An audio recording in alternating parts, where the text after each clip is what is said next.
General J.J. Singh, PVSM, AVSM, VSM, former Chief of the Army Staff and former Governor of Arunachal. The author of the book, General Pannu, Dr. Subbarao Pavluri, Ms. Mugdha Sinhaji, Dr. Ranjana Kaulji, Sandeep Unithan sir, Shri Ms. Shri Supranya ji, the CEO and founder of Anthrax, distinguished guests. I have a long list otherwise. First of all, thank you very much, General Pannu, for giving me this honor. I have come from Patna only for this event. Thank you, sir. That I can assure you. I'm so glad that we have brought more of Patna here with us in terms of the Vice Chancellor of the Aryabhat Knowledge University too. Let me start by recalling our association. Our association is something very common with General JJ. General JJ has commanded 79 Brigade, both of us have commanded 12 Brigade. All these brigades belong to the famous Dagger Division, one of the oldest divisions of the Indian Army. And we all know the areas backwards where Dagger Division serves. So we've been talking in the air, in the space, strategic levels. Let me bring you down to tactical and sub-tactical levels. Uri is the place we love, both of us. General JJ also, he visited me 3 times in Uri. At the time when the Muzaffarabad road was being opened and when the fence was being constructed at that time. And I recall that 2 occasions I recall. One was when General Pannu woke me up in the middle of the night one day in November 2008 and told me that there was an infiltration in his brigade sector.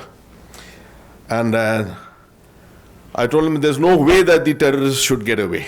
We have to ensure that we get them. They kept chasing them for the better part of 7 days. 12 Brigade missed them. My old brigade, his brigade, they missed them. Finally, it was left to a Maratha unit, 7 Maratha LI, who got 7 terrorists. But for those 7 days, I know that what we were missing. We were missing an eye in the sky. That was essentially what we were missing. In the jungles and the mountains of Uri, 7 terrorists can get away anywhere. A few days later, 26/11 happened.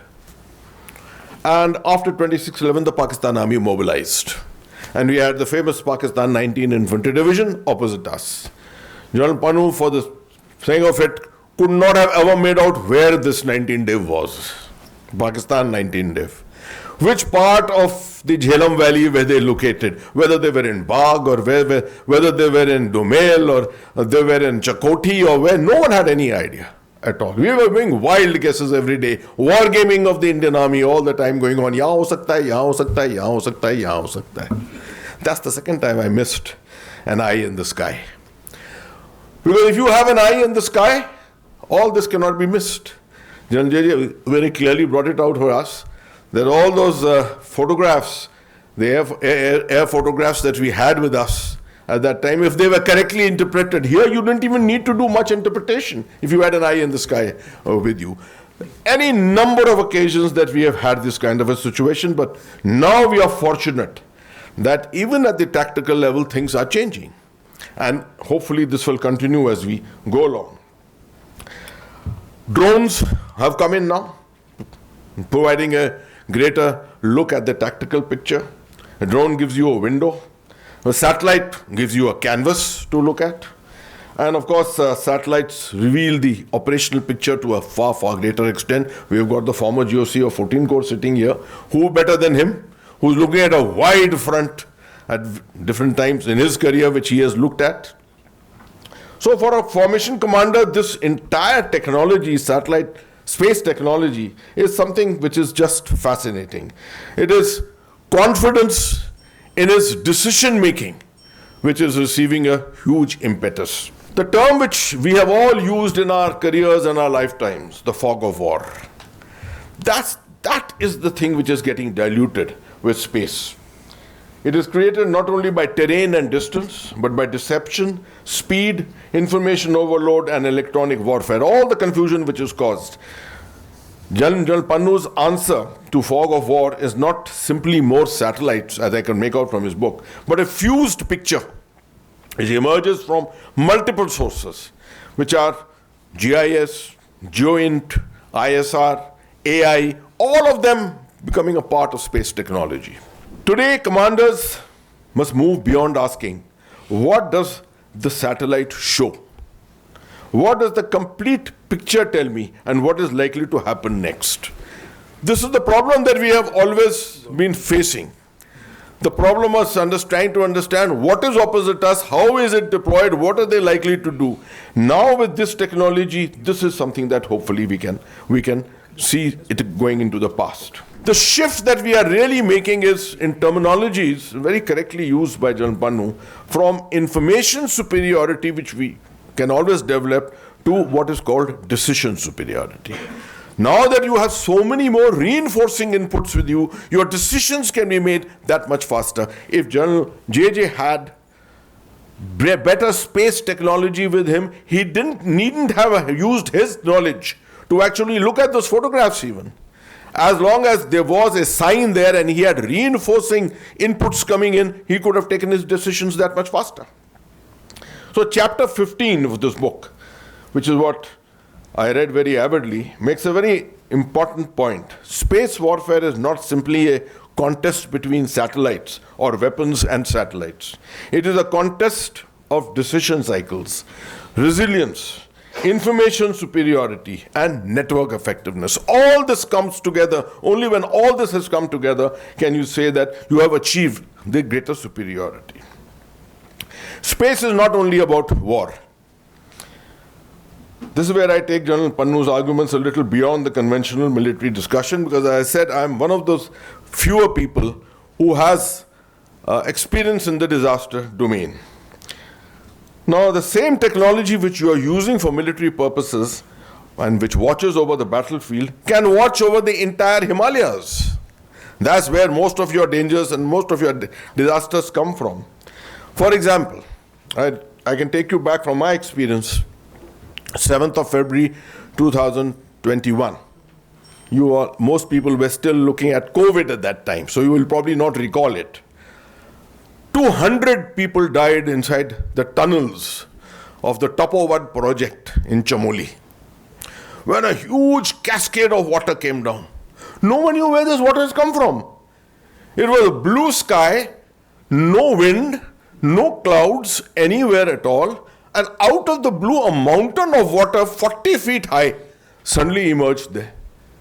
No one gave any warning. There were 200 people working inside the tunnel of the Tapowad project. All 200 people died. Now, where did this come from? I was one of those people who went there. I walked into the Nanda Devi massif. I could discover nothing. Couldn't make out anything as to what had actually happened.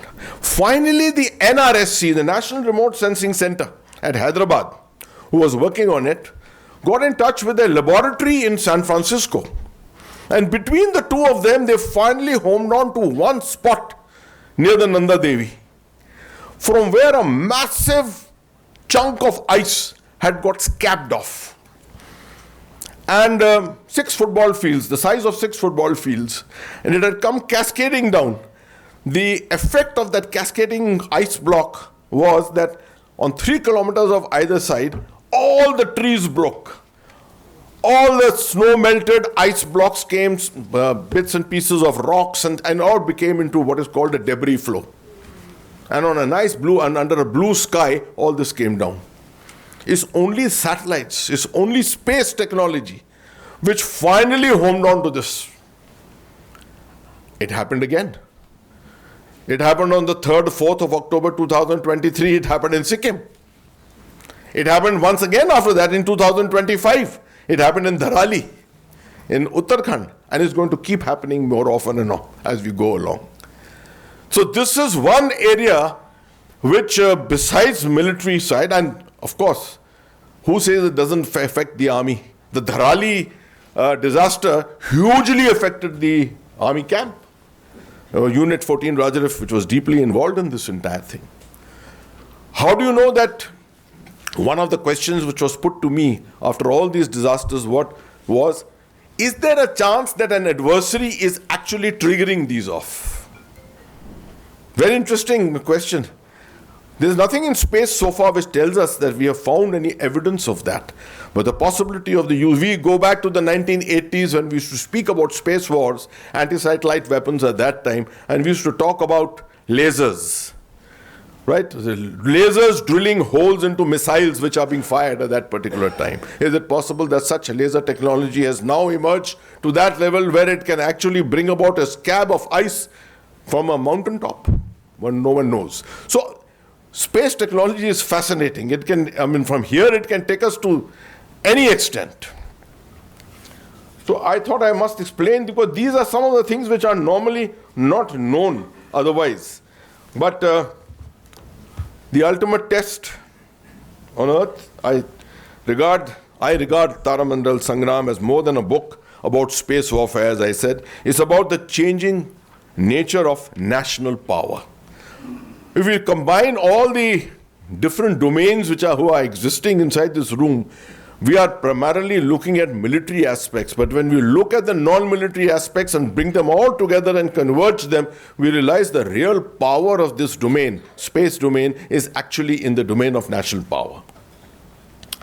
So, Gen Pannu, thank you very much for inviting us all here and actually educating us hugely. Because as we all been saying, this is the first time that anyone has written a book of this nature.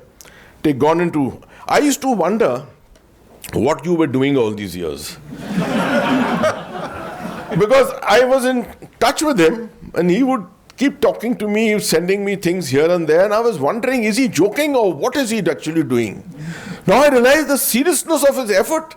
His huge effort which he's gone into.